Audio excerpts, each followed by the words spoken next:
This is the Frank and Friend Show. Hi there, I'm Frank Murphy. I'm Kathryn Frank. Kathryn Frank, welcome. Thank you. Long time no see. Long time no see. I mean, in podcast world. Exactly, on air. As far as in reality, You've seen me more than you want. Yeah. In reality, we just came from a business meeting about an hour ago. Shout out to Aaron Cody Campbell. Yeah, at the Grove Theater in Oak Ridge. What a beautiful space. Yeah, we're going to do something there in February. You'll hear all about that with Marble City Opera. Keep an eye on marblecityopera.com for that. There's a lot of catching up to do. I also have been busy doing things. I haven't been able to record a lot of podcasts because I have another. Well, I've, as you know, multiple Several other jobs. Yeah, I work for you for Marble City Opera. And then we just wrapped the 2025 season of Scholars Bowl. Which is exciting. Which will be on TV starting in January. And we did a lot of recording during October and November, which obviously kept me busy and away from here. And then radio, and now I'm playing Christmas songs all the time on Fun 105.9. And that's a whole nother topic because we're playing a lot of songs I've never heard before in my life. Seriously? Because there's a lot of, he's got some really old 1950s Christmas songs that I don't know, and a lot of country music Christmas songs that I don't know. I mean, I know the song. I mean, I've heard Rudolph and Run, Run, Rudolph and all the different Rudolph variations, but I didn't know that version of it. It's a new version. Right, to me. A country anyway. version. Right. Yeah. So a lot of catching up there. But we will say thank you very much for watching, liking, sharing, and subscribing, and for buying the merch. For example, the mugs.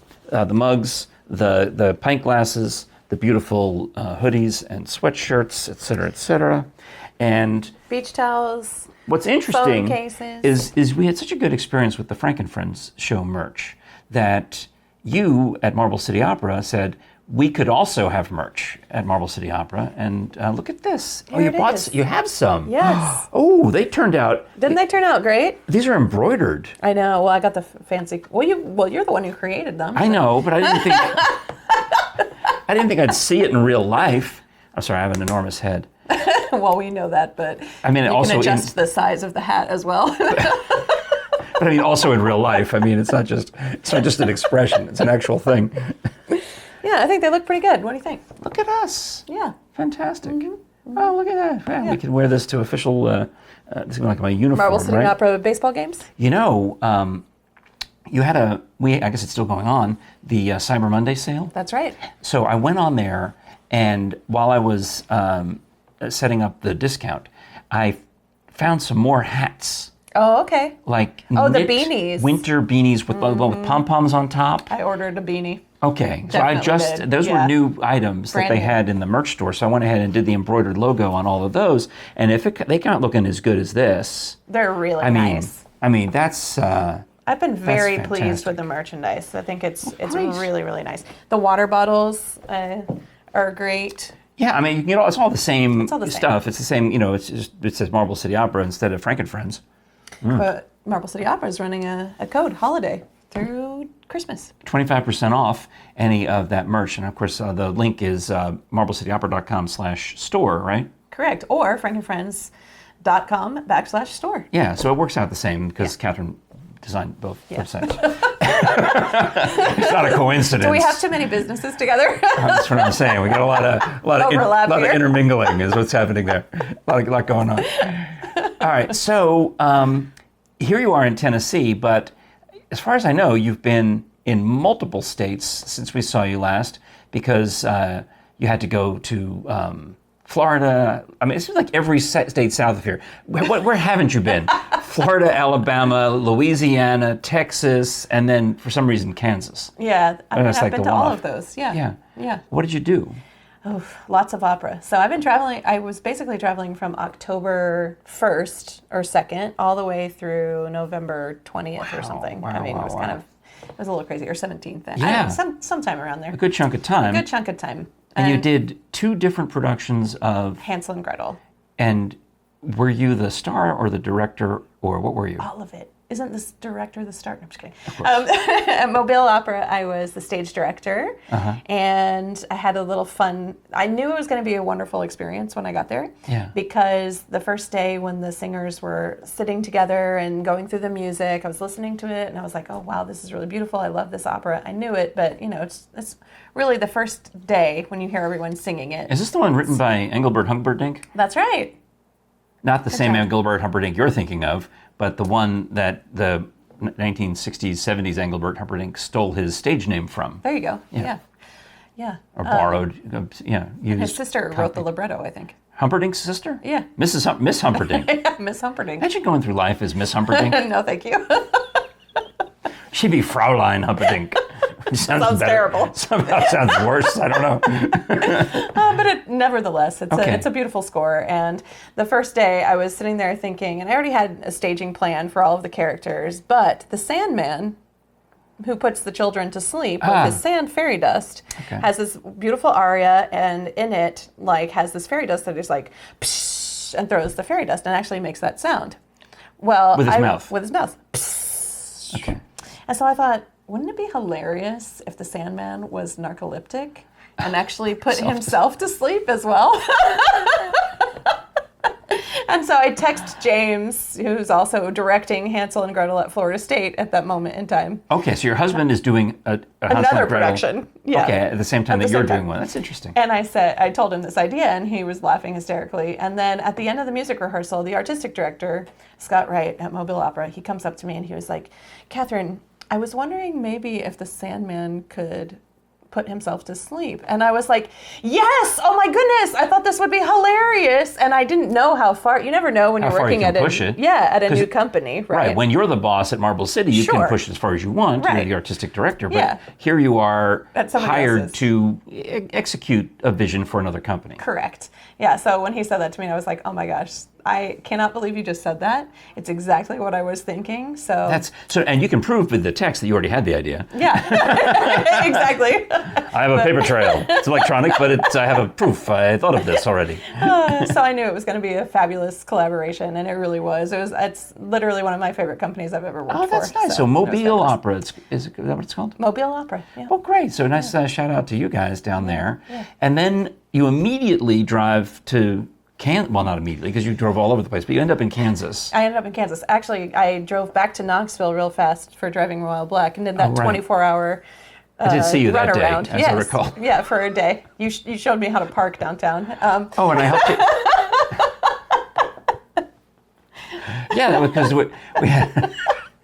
Well, this is a great topic, because in Knoxville, Tennessee, anytime the Vols do anything, the football Vols, the town, we think that the town should be paralyzed with just immobility. No place to park, But that's not true. We proved that it is not the case, because, the free parking is hard to find. But if you're willing to pay the $10 or $20 or whatever it costs in different lots, some of them are $30, some of them are $10, there was parking available. Jerry and I got downtown the day of this Vols game. It was a nighttime Vols game. So early in the day, we turned it into a date. We made it a date day, nice. And we went to lunch at Lonesome Dove, and we went to see a movie. And then at 4 o'clock in the afternoon, I'm still at this point 2 hours early for my call, or an hour or two early. And you're downtown looking for a place to park. The free lot that Jerry and I parked in was full. That's full, yeah. But we found a pay lot across the street from it.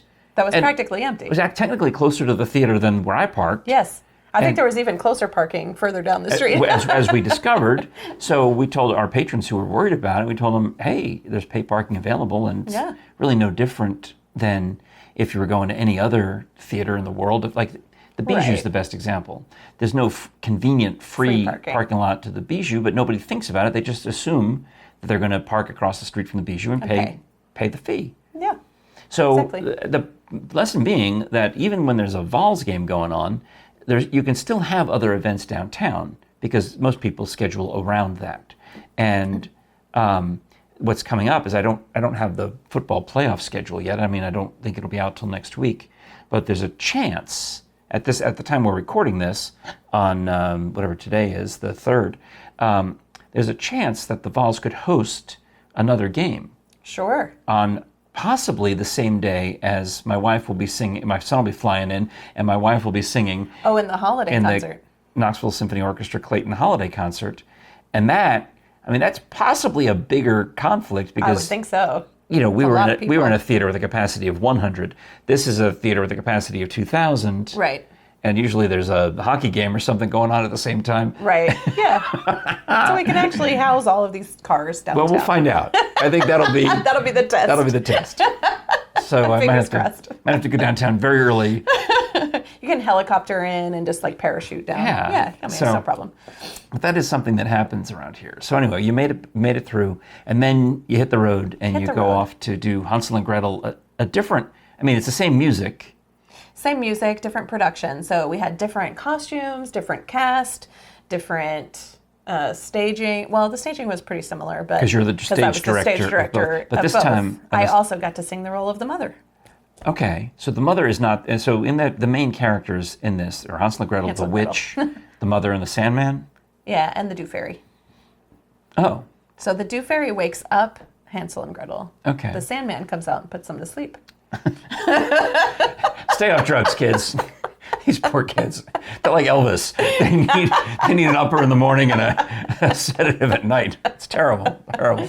Oh my gosh, but each productions were really cool. I got up the morning after our first performance in Mobile and decided on my way to Wichita, which is a 2-day drive really. Yeah. So I was going to have to stop somewhere, so I drove to Dallas. Oh, okay. So I just went down made like a V out of it. and I went and saw my parents for a couple nights, and then I drove up to Wichita and had a lovely time there. I was standing in this like really cool condo downtown, like right across the street from the theater. Yeah. I had a really fun experience one morning when I was trying to get to the theater and to rehearsal, that the shower started to fill up with water. So next thing you know, you're up to your ankles. Yes. That's a very uncomfortable experience because you're imagining where that water's coming from and where it's backing up from and what else is down that drain. Well, I fortunately didn't worry about that too much. That's what I think about. Yeah, that's a lot. Because that's a lot of hair down there, and probably a lot of grease. Yeah, and one of the board members for the company owns this condo that I'm staying in. And I was, of course I've planned out my days specifically timed so that I can get to rehearsal on time. Mm-hmm. And, it takes a long time to dry all of this hair. So I'm like, okay, well, I'm clearly going to need some Drano or something. So I'm like looking around, looking for Drano. There's no Drano anywhere. I'm like, okay, well, I got to dry my hair. So I'm drying my hair. And as soon as I get my hair dry, there's a knock on the door. And I was like, uh-oh. So I go to the front door of the condo, and there's a huge puddle of water next to the front door. Mind you, like the bedroom and bathroom and shower are like pretty far away, but there's like a laundry room next to where this puddle is in the front door. So I open the front door, and there's a man there I've never seen before, and he's like, you have a leak. And I was like... A leak? You have a clog. Right. I was like, I didn't know I had a leak, but I'm just discovering this puddle of water. And he's like, well, it's leaking down into our condo. And I was like, oh, good Lord, this is not good. So I'm like looking for the phone number of the woman who owns the place. Meanwhile, she calls me, and I tell her this just happened. She's like panicking, Yes. She's yelling and screaming. And of course, it's my fault. I've broken something. And so she comes in, and she's losing her mind. Is she thinking it's your long hair that has clogged the shower? She did, yeah. She blamed my long hair. I'm like, well, I've only been here a couple of days. I don't think it could clog it the first day that it's time. All right, so you take it. It's not your first shower. Correct. It's just the first clog. Yeah.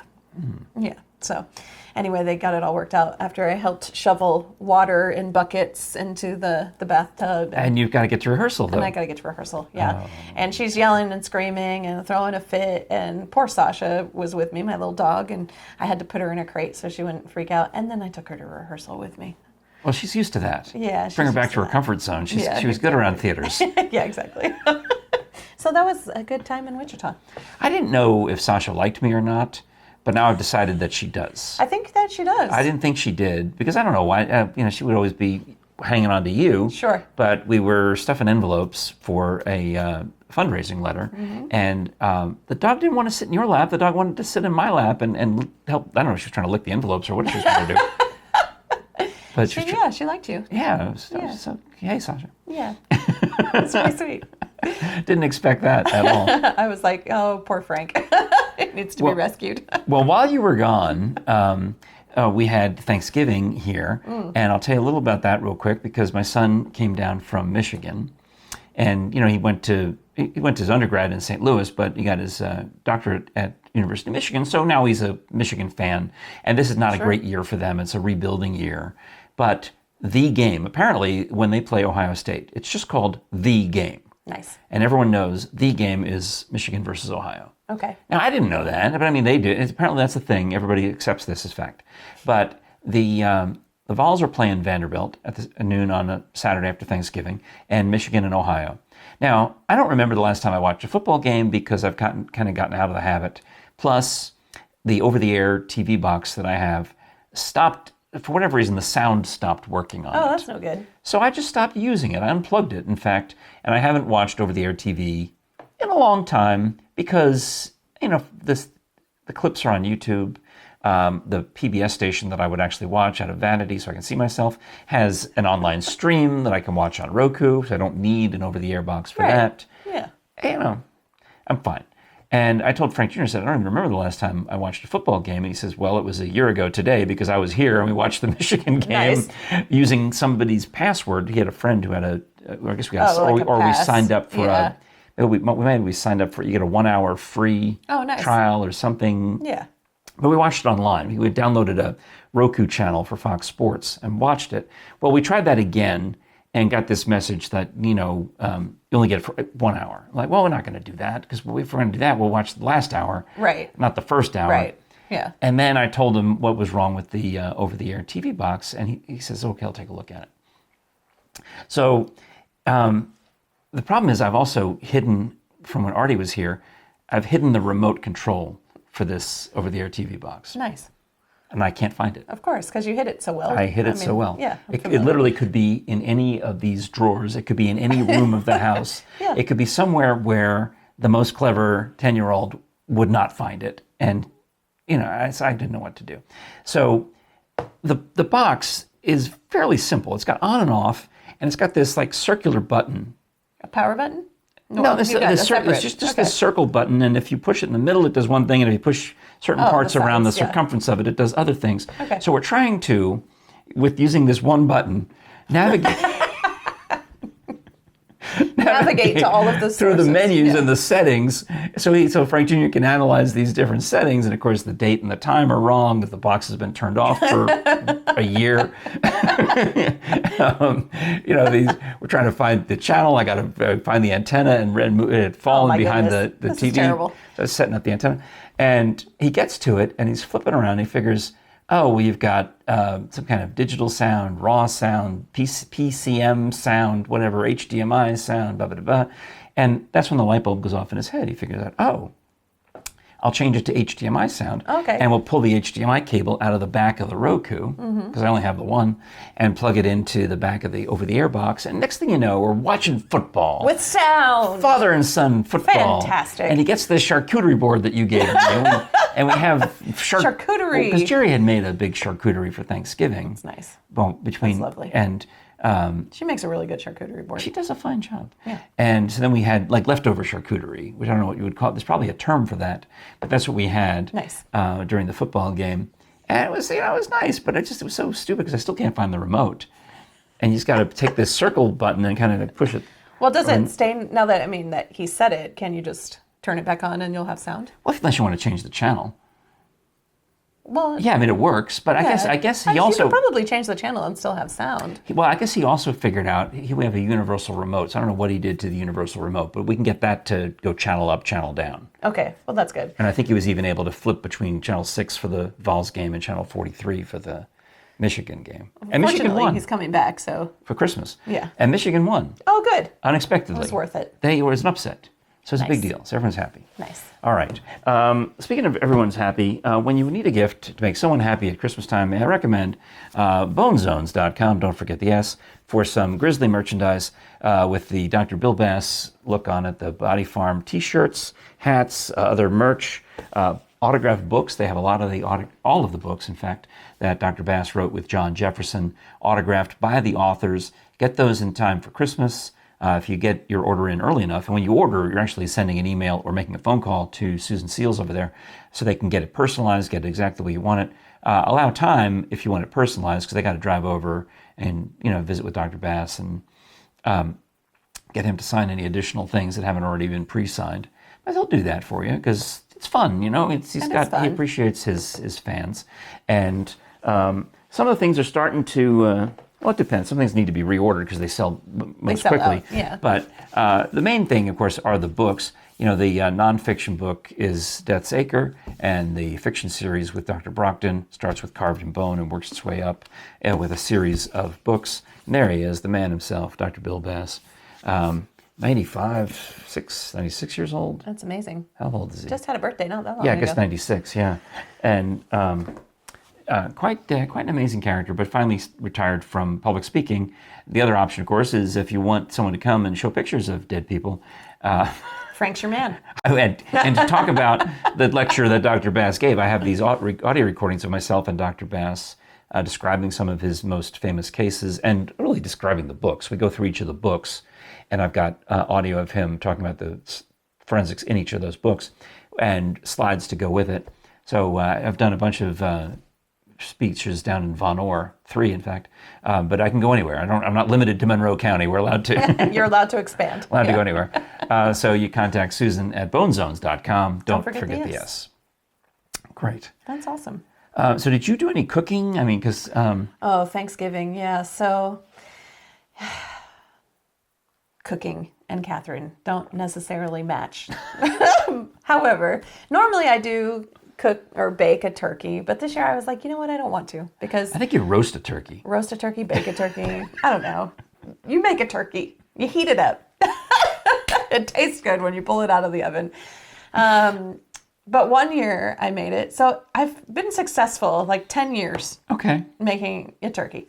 That tasted delicious. Good. But there was one year, not that long ago, that it just did not come out well. Oh. So I decided this year, I was like, I just don't even want to bother because it's a lot of work, So that one bad experience a few years ago has kind of made you doubt your own ability. No, I just decided it wasn't really worth it. Because it's a lot of work, and there's a lot of turkey, and it's just me and James. Oh, okay. So, that's like different, kind of yeah. When you're doing just a smaller thing. I mean, one of the chef shows I watched, I think it was Adam Ragusa, maybe just do a turkey breast. Yeah, maybe. exactly. Boneless turkey breast. But also turkey's not our favorite, so why do it? I decided this year we should do pork because there's these amazing pork medallions over at Costco that we can sometimes get, and James puts them on the stove and they taste delicious. So I was like, go find those. Nothing wrong with that. Nothing wrong with that. It's Thanksgiving, you should have your favorite meal. That's right. However, he couldn't find them. So we got some pork chops from Ingles. And, in the morning we had eggs and bacon. And in the afternoon we had our own version of a charcuterie board, which was really just some cheese and crackers. Okay. But we did put it on a nice board. And then in the evening, we had just taken Sasha out for a walk, and we decided, I was like, we should really get cooking. Yeah, and I was in charge of the vegetables, and James was in charge of the pork. Yeah. And he says, I really don't feel like cooking. So I was like... It's kind of late in the day for that tell me, yeah. He's like, I just kind of feel like having a pizza or something. I was like, okay, well, if you can find a place that's open... Thanksgiving pizza. So we can't find a place that's open for pizza. Because it's Thanksgiving. So I said, well, why don't we just go to Cracker Barrel? Cracker Barrel will be open. Were they? They were, and it was packed. Oh, right. Cracker Barrel was actually doing traditional Thanksgiving dinners. Yes, they were. There was a list on Channel 8's website of restaurants that were open for Thanksgiving, and they list, a lot of usual suspects, Calhoun's and such. But they had Waffle House listed. I thought, oh really? What's Waffle House doing? And it just says standard breakfast fare, 24 hours a day. I'm like, well, then why is it even on the list?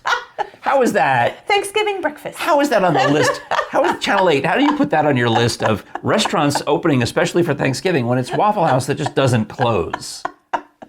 I love that. Nothing changes. It doesn't matter whether it's New Year's, Thanksgiving, Christmas. It makes no difference. You still get the same eggs and bacon and waffles. Yeah. Well, we had a nice meal at Cracker Barrel. Oh, you were able to get a seat? We were able to get a seat. Did you get turkey? No, you wouldn't because you don't like turkey. I ended up getting the meatloaf. Yeah. Yeah, it was pretty good. And James had chicken dumplings, but it was a lovely time. But, of course, he leaves a day or two later and goes back to Florida and leaves me with this pork For work, yeah. in the fridge. Oh, you've got raw pork now, So and now nobody. I still have pork in the fridge and no one to cook it. We need to have a pork party at your house. Well, unfortunately. Too much time has elapsed. No, I tried to cook it. So on Sunday night, I was like, okay, I'm going to make my Thanksgiving meal now. Okay. I've got all these vegetables. I've got this pork. I'm going to do it. And so James tells me how to cook the pork. I also had purchased this vinegar in Wichita that was specifically for pork. Ain't no vinegar like a Kansas vinegar. Except that it was a Tennessee vinegar. Anyway, long story. So it's really delicious. Okay. So, I wanted to use this vinegar, but you can't cook it in vinegar on the stove. So I was looking up other options. In the oven, you have to put in the oven. You have to put it in the oven. So I found a baking option. Well, I have 4 pork chops. So I'm like, okay, well, the oven's already at the right temperature. I have a sweet potato in there. Like, I'll put one in the oven. And how many pork chops are you cooking? Well, I decided to do 2, one in the oven and one on the stove. And then I would eat whichever one would taste better. That was my plan. I feel like it's a fail-safe plan here. So I followed James's instructions on the stove, which were to put oil in the pan and heat it up before putting the pork in. I think the pork is I think when the cold pork goes into the hot oil, you're gonna have a to-do. That's not. I don't recommend that. Yes. So that you didn't do that, did you? I totally did that. So I heat up and I have 4 burners and I'm using 3 of them. 2 of them are cooking vegetables and I have this, and one is for the pork. So I'm heating up the oil. I heat up the oil and then I'm like, okay, cool, it's heated. So now I'm gonna put this pork in there. I put the pork, and I'm not like careful about it. Does it go over the side? It's like explodes everywhere. So then I turn the fan on. Do you mind if I look at you closely to see if you've been burned by hot oils? I have not, and he's told me to do it 10 minutes on either side. So I'm leaving it in there, and of course it's just like the smoke and everything. The smoke just fills up the entire house almost instantly. Do your smoke detectors work? Well, that's another good side note because apparently we don't have smoke detectors. Which is a very good thing that we didn't have smoke detectors. Sasha runs upstairs. She's like panicking. She goes to hide. I have to open the front door. Needless to say, the pork did not come out well. I haven't told my wife yet, but while she was out at rehearsal, Frank Jr. and I replaced the battery on the smoke detector closest to the kitchen. So next time we have something that gets overheated in the kitchen, she's going to be surprised to hear the smoke detector beep, go beep, off. beep. Yeah. We did buy smoke detectors over the weekend because it's something we should have in our home. You mean you don't, wait, it's not that you have them, but they weren't working. It's you don't have them. We don't have them. Yeah, we had an inspection done on our house and they were like, you don't have any fire detectors, and we were like, smoke detectors, and I was like, I thought it was like mandatory. I thought the smoke detector police came to your house and put them in. It's pretty mandatory. So we went and purchased 5, one for each room at Home Depot, but we haven't installed them yet. So okay. Yeah. So I can have as much smoke in the house as I want. Oh, that's okay. Yeah. Well, yeah, when Frank was here, I thought we were going to have to go to the store and buy a new over-the-air TV box. And I said, and while we're out, we can get some new, fancier smoke detectors because the ones that we have are the ones that have been here in the home since who knows how long. I mean, we've lived here 20 plus years, and they look like they were put in by the previous owners, right? Sure. But they still work. I mean, you push the button and it goes beep, and I put new batteries in them and they go beep. So I thought, so we ended up not going out to the store on Black Friday or Small Business Saturday, whatever day it would have been, because he fixed everything. He got he fixed the smoke detectors and he fixed the TV box, so we didn't have to go out to the store. Son. So, because I thought, we'll get the fancier ones, the newer ones, because I think there's a way to get ones that are wired into your home alarm, and they'll call 911. Sure. They'll go out and that's a little flag down the fire department for you, whatever that. I don't know what they do. Yeah. So we ended up not doing any of those things. But I have an opera story to tell you that I thought you might be interested in. Oh, sure. And It's kind of, I mean, you know that I went to see, Tosca, because I've already told you, because when I think of Tosca, I actually think of you. And of all the operas, as it turns out, I've probably now seen Tosca more because when Knoxville Opera did it, I saw it and I did backstage interviews and all of that business that drew me to caught Brandon Gibson's eye and made him say, hey, Frank, why don't you interview Kathryn Frady, which is how we met. So I had done this whole shebang with Tosca for Knoxville Opera, trying to explain the story and why it was in different venues. Right. So then when we did a behind-the-scenes video on the Frank and Friends show with Marble City Opera's Tosca, that was kind of the beginning of your being on this show on a regular basis. And so I know the plot, I know the music, I like it, I get it. So my friend Bean over in England says that his next door neighbor is an opera singer, and she's in New York to sing at the Metropolitan Opera the role of Tosca. And I looked up a review of this, and I was really appalled because the review was brutal. And it was like... It's in New York. Yeah, and it was they... Reviewers are terrible. These people have, they're just mean. Super, yeah, these stars who have arrived to do this production of Tosca, obviously, it was like their first night doing it, and this reviewer was pretty mean about it. And I thought, do I want to go see now, 2 weeks later, they're going to do a live telecast of this show to movie theaters all over the world, and Bean says that he and his wife in England are going to go at 6 p.m. and watch the Tosca performance, which is live at 1 p.m. in New York, and I can watch it live in Knoxville at 1 p.m. in Knoxville. That's fun. And I thought... So you're at the opera with Bean. I thought I'll go. Yeah. And, we actually texted in intermission, and he was commenting about how weird it was that they interviewed the Scarpia character between Acts 1 and 2, because he comes off, and he's just a very pleasant man, Right, yeah. and then Act 2 happens. You've just seen him as this horrible villain at the end of Act 1, and then it gets even worse in Act 2. And Bean's point was it took Bean's mind out of the game because he's just met this jovial guy. Right, who's nice, yeah. Yeah, a lovely baritone man who's going to be, he's going to be in Aida coming up, a wonderful guy. Anyway, so kind of funny that. But it happened to also be the opening weekend of Wicked. Oh, okay. So, and somebody was asking me if I had gone to see Wicked or if I was going to go see Wicked. And I thought, well, I'm not opposed to going to see it. It's good. But you just get to a point in your life where you realize that certain things are more relevant to your interests and not. Like Bean will send me articles. He says, here's an article about decomposition bodies or the New York Mets or some other thing that might be relevant to your interest. This is what he'll just put, relevant to your interest. And I'll send him an article, relevant to your interest, relevant to your interest. And that's when it occurred to me that here we are at the movie theater, paying actually a higher price. The tickets for Tosca were $24, but we got the senior citizen discount, so they were less. That's more than cost for the a regular Wicked ticket, yeah. And we weren't alone. There were a fair number of people, at this.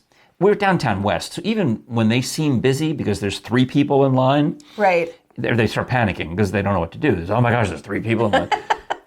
But I would think there was maybe a dozen, maybe 15, 20 people in to see the Tosca. Nice. And others were going to see Wicked and everything else in the other theaters. But still, it's a hidden little gem, secret. Nobody goes to that theater, so I go. But it just occurred to me that certain movies and certain businesses have just given up on me and people like me because we're too old.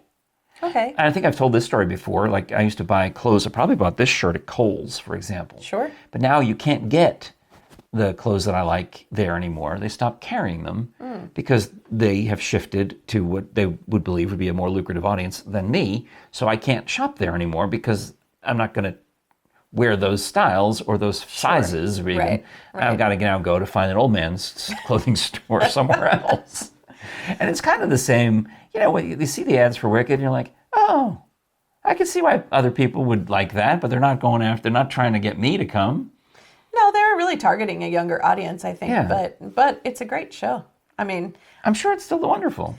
I saw Wicked. I was ready to see Wicked the first day, but I had to wait. But the reason I wanted to see it is because I read the books. Oh. I read all of Gregory Maguire's Wicked series. I didn't realize there were books. There are books, and then it became a musical. And then I saw the Broadway musical. I've seen the Broadway musical 3 or 4 times in different cities around the country.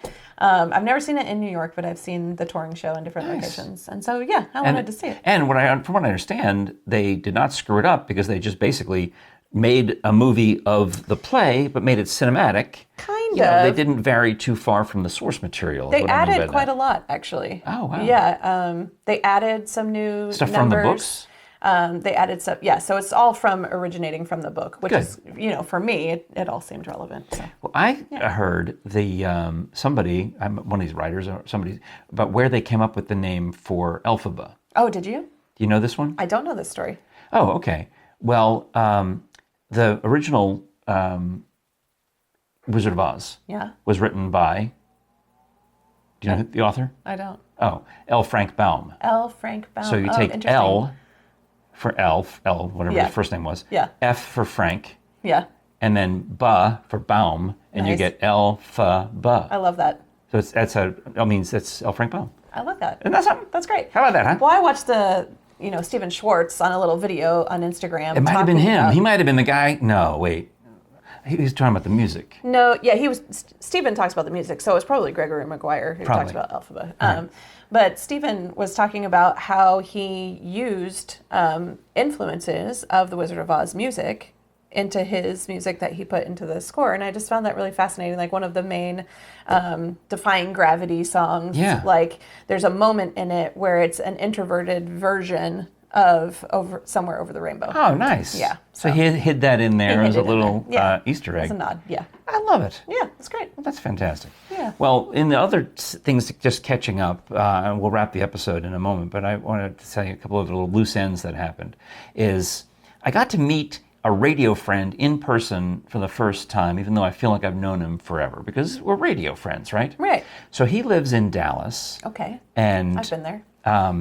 Was a Westwood One syndicated radio DJ. And when we, on one of the stations that I worked on, we took on the Westwood One syndicated format. And we would run their DJs 20 hours a day, and then I would go on for 4 hours a day. But it sounded like we had somebody on all the time. Right. And this one guy, for whatever reason, he just seemed to enjoy it. He's just a happier person. I don't know what is about him. But his name is Jay Fox, the Fox that rocks. And he would do some research on his own. Like he would look at my Facebook page and he'd be on there because one segment per hour would be localized to each city. So he would do a generic breaks for the most of the show, but once an hour he would do a Knoxville break and one for whatever other city he's on. Let's say Roanoke and Wichita and Mobile. So you have to do all these. Right. But for Knoxville, he was not, I don't know, maybe this for every city, but he'd go on there and say, I noticed that Frank Murphy's wife, Jerry, made him some pies for Pie Day on March 14th, and you should ask him about it this afternoon on the radio station. And just little things like that. It would just blow me away that he would put that extra effort in. Yeah. So I'd call him and we'd talk about radio, and I'd say, you've got to come visit Tennessee someday. Well, because he hasn't. I think he was born in Memphis, but never came back. He's lived in all these other states and cities, radio nomad, but finally was coming to the Smoky Mountains for a vacation. Nice. And I wasn't sure of his full itinerary, but he had a cabin in Sevierville for a while, and he says, we can stop by. And I thought I was going to have to go over to Sevierville. I'm looking, I can go over and meet you in Sevierville one of these days. He's like, no, we'll just meet you on the way back home. Well, whatever the communication is between him and his wife, he's telling me these other cities, and I don't know, I can't figure out where they are, exactly what he was talking about. Yeah. But I gave him an idea where we live, and I told my wife, I said, well, at some point today, this afternoon, I think, it was a Saturday, I think Jay Fox is coming by, so we should make our breakfast, and then I'll go take a shower, and then, I don't know what time, but I'll get a call from Jay Fox. 8:30 in the morning, I get the call from Jay Fox. It's like, hey, can we drop by? I'm like, sure, and I have not showered, and the breakfast we're in the middle of cooking breakfast. Sure, There's bacon I would frying. still be asleep. Yeah. And I said, sure, what time are you coming? He's like, well, I think we're here. Oh, no. Like, what do you mean? He said, well, we just pulled off the interstate from Sevierville. I think, oh my gosh, I didn't give him directions. I said, where are you? Well, we're here by Sam's Club. I'm like, okay, that's really close. I give them the directions, and they're here, and I'm like trying to comb my hair and put some. And I'm my gosh! And put on some actual clothes. And we weren't really ready, so we whisked them out to the screen porch. And I'm like, "Hey, would you like some breakfast?" No, we ate at the hotel. So now Jerry and I are just sitting there, kind of like trying to very self-consciously eat some this breakfast that we've cooked. And he feels like he's imposing on us. I'm like, no, I really want you to be here. I want to visit with you. Yeah. In fact, I'll put up a picture of we grabbed the Frank and Friends sign and we took a picture over there in front of the china cabinet. Nice. And I was I was overjoyed that he would go to the trouble to come, and I was so embarrassed that I wasn't ready at 8:30 in the morning. Because I really thought it would be later in the day. Later in the day, yeah. But he's still nevertheless, he showed up. I mean, I don't think he'll ever come back. You showed him the Frank experience. But we had, it was nice. It was nice. That's awesome. All right, and the other thing I'll mention is, with regard to Scholars Bowl, that would be relevant to your interests, is there's a kid on one of the teams named James Overall, and over the summer, I guess, I met his parents, as it turns out, because his dad composed The Doctor and the Devils for Marble City Opera. So, world premiere of this show. And in the course of this conversation, I had not put two and two together. I'm talking with Jason Overall, the composer, and he mentions that his son competes on the academic team at the school. And I'm like, well, what's his name? James Overall. And I'm like, well, that rings a bell. So I can look it up. I just go on the PBS app and I look for an episode with that school on it. And I'm like, oh, there he is. There he is. I remember this kid. He's a smart kid. Well, now jump to, we're filming the 2025 episodes of Scholars Bowl. This kid is now a senior. He's going to be graduating. And he's playing on the game. And I actually, I teased him a little bit off the air. And I said to him, hey, I met your parents. They have no idea that you're on this show, I'd like to point out. Or some joke like that. And then it comes time for their on-air player introductions. And instead of, when I first started on the show, we used to read their bio to them and announce, like, oh, here he is. He's the president of the National Honor Society, and he's in the beta club, and he plays the trombone, and blah, blah, blah, whatever he does. Right. And I can do that, but instead I flip it, make it more Jeopardy-like, and I just said, ask the kids, you tell me about Who are you? Yeah. And some of them do that. Some of them just go through the litany of the musical instruments they play and the sports they play and all that. The clubs they're in. And some of the schools will get a little more elaborate and come up with these pranks and jokes or just gags. They'll try to be kind of a theme answer where they all have, this one team cracked me up. They decided to do their favorite cheese. Nice. So one says Colby Jack, and one says Monterey Jack, and one says whatever the other Jack cheese is. And the fourth kid just starts dying laughing because he says, I'm lactose intolerant. So it's been a beautifully set up joke. Nice. And as the kid is now he loses his composure because he's amused that he has made me laugh. He's made everyone laugh. And he says, you're going to have to cut this out. I said, absolutely not. Leaving it in. Well, it comes to Overall. And he says, whatever he says. And I also would like to add that my favorite podcast is the Frank and Friends show. Aw, that's and I said, sweet. Are you pulling my leg or have you actually listened to an episode? He's like, no, I really did. So here's the test, James Overall, to see if you really did listen to an episode. Hi, James. And thanks for listening. Somehow in the conversation that day, as they were getting ready to leave, and their coach is there, their teacher, something came up like, oh, these kids should be on your podcast.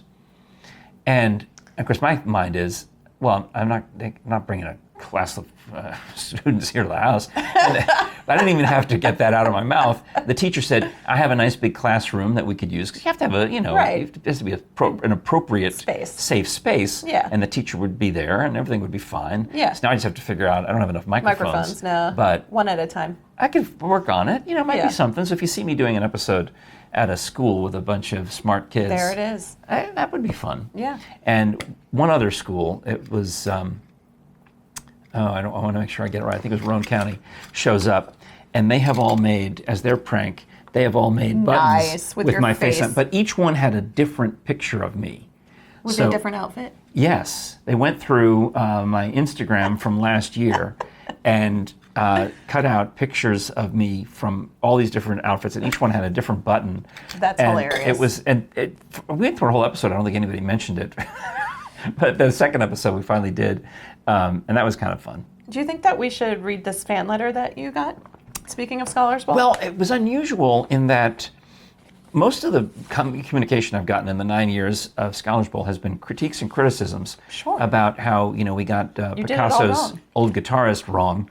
And I appreciate that because the show, it's not a perfect show. We're doing our best to fix up the mistakes.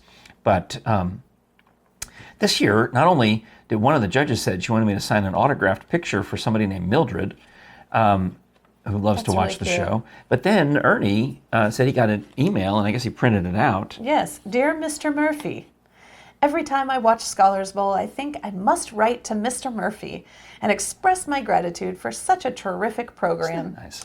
And then another day goes by, and I do not write. Oh, well. Today is the day I write to you and say thank you and the entire staff. Ah. I love the show and find it stimulating as I try to answer the questions before the students. Binge watching has not helped me, but I will keep trying. You are a wonderful moderator of the show. You have such a patient way of interacting with the contestants, such a gentle, fun way, and I just have to imagine the students think very highly of you. This makes me happy because the first year... Buttons. The first year, the complaints were, why are you talking to the kids? I'm like, well, they told me to talk to the kids. That's my job. Well, because it's kind of about the kids. Yeah, but they thought I was being too friendly or too invasive. I don't know what it was, because the previous host was very cut and dried. And I was told, engage with the kids and let them ask them questions. You were humanizing it. Yeah. And somebody thought I was being too, whatever. Too nosy, too close to the kids. Well, they didn't know about these buttons that we're going to, this letter, they think very highly of you. I'm delighted this letter sees what it's supposed to be. I am also impressed with your knowledge, Mr. Owl. Oh, why did she put Mr. Owl? Did she? How did she know Mr. Owl? She didn't, but all right. I added that. Covering so many scholarly topics, often elaborating on the right or wrong answer to a question. This woman is British, in my opinion. I like the way you handle the students when they mess up and praise them when they succeed. In other words, I am an admirer from start to finish. What a joy. I realize this program takes a lot of work from a lot of individuals. Mostly Jerry. Yes. My wife. Thank you, Jerry. To make it a success it is today.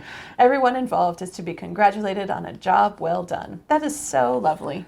Yeah, that really amazing. I mean, that made my whole day, and that was one of those days we had to shoot like 6 episodes. You needed this, and I was, needed to see the reason. You know?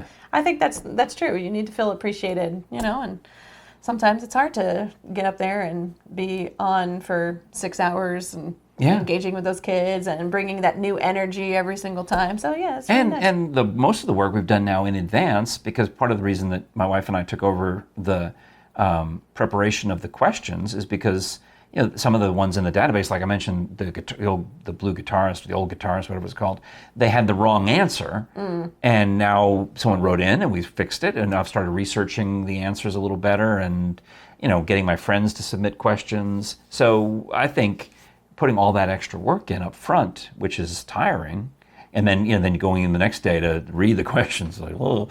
Right? Yeah, it's a lot of work. But I'm glad. It made my day. Yeah, because it's kind of a passion project. I thought, if you got to put, of all my jobs, radio, TV, opera, podcast, if you had to put one on my tombstone, I think Scholars Bowl would be the one that I thought, I've really busted my tail on that. We're going to list them all. We're going to put your resume on it. You have to put on the back, yeah. Yeah. It'll just we'll say to be continued on the back.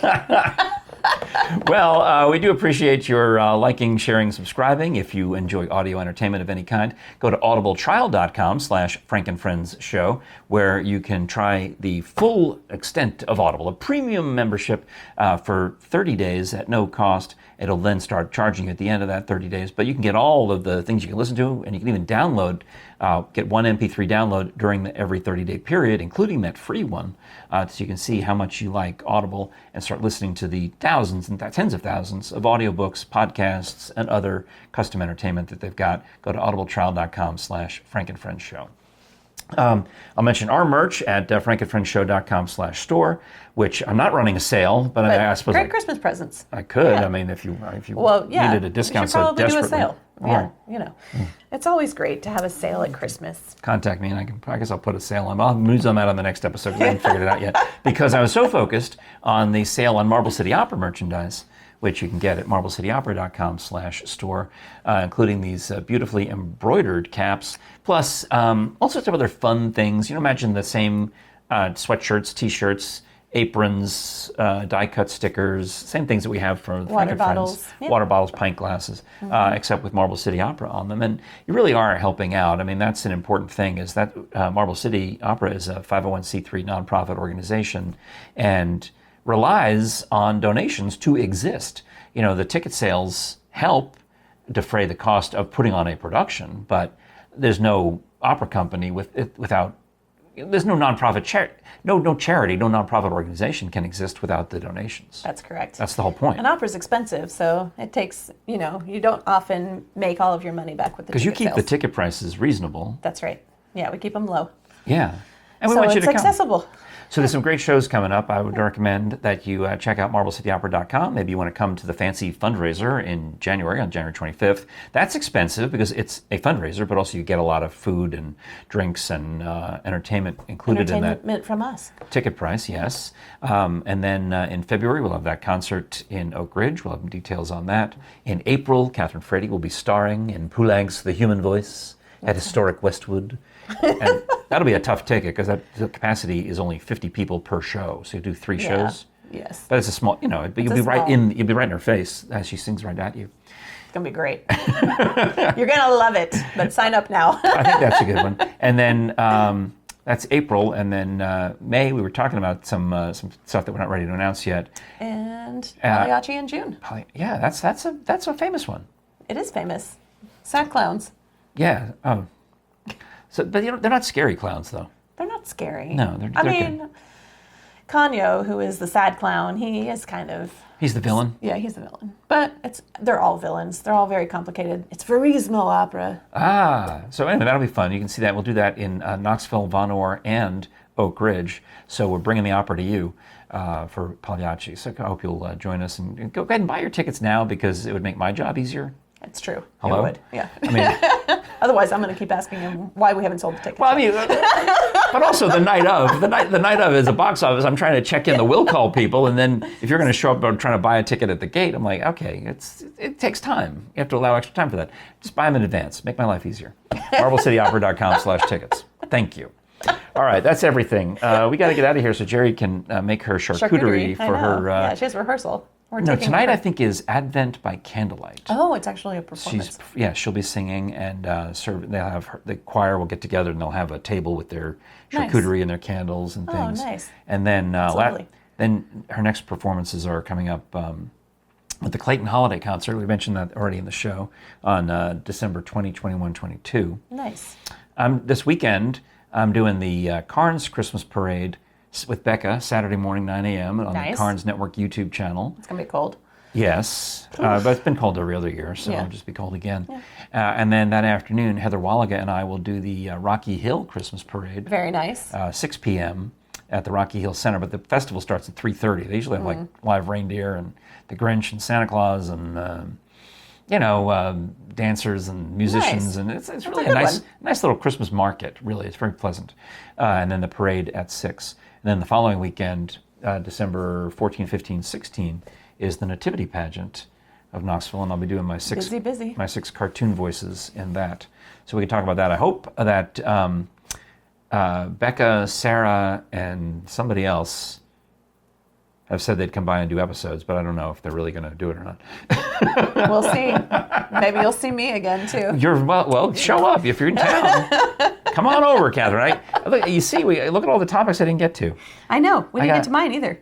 Okay. No, we did bad porking. Well, I still got another one. It's all right. Oh, this I can one. come back. We didn't do that one. Yeah. Okay. We'll save something for next time. Save it. All right. Save it for the show. Tune in next time.